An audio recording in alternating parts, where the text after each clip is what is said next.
26শে September অবধি চাকরিহারাদের ভাতার স্থগিতাদেশ দিয়েছে। কিভাবে ব্যাখ্যা করবেন বিষয়টা? এটাই তো হওয়া উচিত ছিল, সেটাই আদালত করেছেন। এরকম তো কখনো হতে পারে না যে সরকারি কোষাগার থেকে আমরা ভাতা দেব যাদের চাকরি দুর্নীতির কারণে বাতিল করে দিয়েছে সুপ্রিম কোর্ট। শুধু চাকরি বাতিল করেছে তাই নয়, সুপ্রিম কোর্টের কথা বলেছেন তারা এতদিন পর্যন্ত যে পরিমাণ টাকা নিয়েছেন সরকারি কোষাগার থেকে বেতনের নাম করে সব টাকা ফেরত দিতে হবে।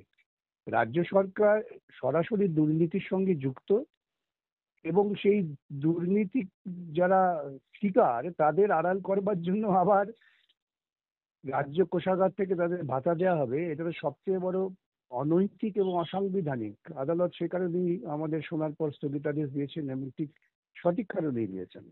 25 সালের আগস্ট মাস থেকে 100 দিনের কাজ ফের চালু করতে হবে। এই বিষয়ে আপনারা তো অনেক লড়াই করেছেন। কিভাবে ব্যাখ্যা করবেন বিষয়টা? দেখুন, এই যে 100 দিনের কাজের একটা আইন, যে আইনটা আমি মনে করি যে আহ, মানুষের, দরিদ্র মানুষের ক্ষমতায়ন এবং সম্পদ বৃদ্ধির ক্ষেত্রে একটা যুগান্তকারী আইন, সেই আইনটাকে কার্যকর করতে পারলে পরে মানুষের যেমন বেকারিত্ব ঘুচবে, তেমন সামাজিক সম্পদও তৈরি হবে। সেই আইনটাকে কার্যকর না করার জন্য মোদী সরকার এবং বিভিন্ন রাজ্য সরকার, রাজ্যের মমতা সরকার, তারা বিভিন্ন আহ, দুষ্টুমি করছেন বলতে পারি। শব্দটা আর থেকে কঠোর শব্দ ব্যবহার করলাম না। তাদের লক্ষ্য হওয়া উচিত ছিল যাতে গরিব মানুষগুলো কাজ পান এবং সেই কাজের মধ্য দিয়ে গ্রামীণ সম্পদ তৈরি করা যায়। সেইটা না করে তারা সরাসরি গরিব মানুষদের বঞ্চিত করে তাদের থেকে টাকা নিয়ে একটা দুর্নীতির বিশাল ভান্ডার তৈরি করলেন, এবং তার সুযোগ নিয়ে কেন্দ্রীয় সরকার তারা বলছে তোমরা দুর্নীতি করছো, অতএব আমরা আর এই প্রকল্পকে চালু করব না, টাকা দেব না।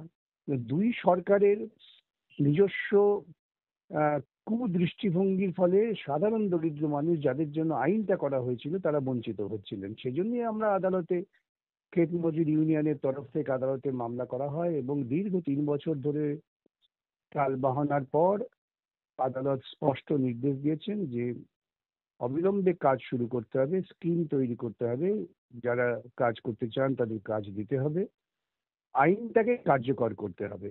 আদালতের রায় অত্যন্ত ইতিবাচক। একাধিক ক্ষেত্রে আমরা দেখতে পাচ্ছি যে রাজ্য সরকার কোর্টে গিয়ে মুখ থুবড়ে পড়ছে।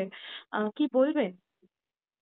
না, রাজ্য সরকার যদি নিয়ম কানুন অগ্রাহ্য করেন, সাংবিধানিক বিধিনিষেধ, সাংবিধানিক লক্ষ্য থেকে বিচ্যুত হয়ে দুর্নীতি করেন, তবে আদালতেই তো একমাত্র রাস্তা মানুষের। মানুষ তো আর লাঠি সোঁটা নিয়ে রাস্তায় নেমে পড়তে পারছে না এখনই। অতএব মানুষকে তার ক্ষোভ বিক্ষোভ প্রশমনের জন্য সাংবিধানিক পথে আদালতে যেতেই হবে, এবং আদালতকেও সংবিধান রক্ষা করতে গেলে পরে যথাযোগ্য আদেশ দিতে হবে।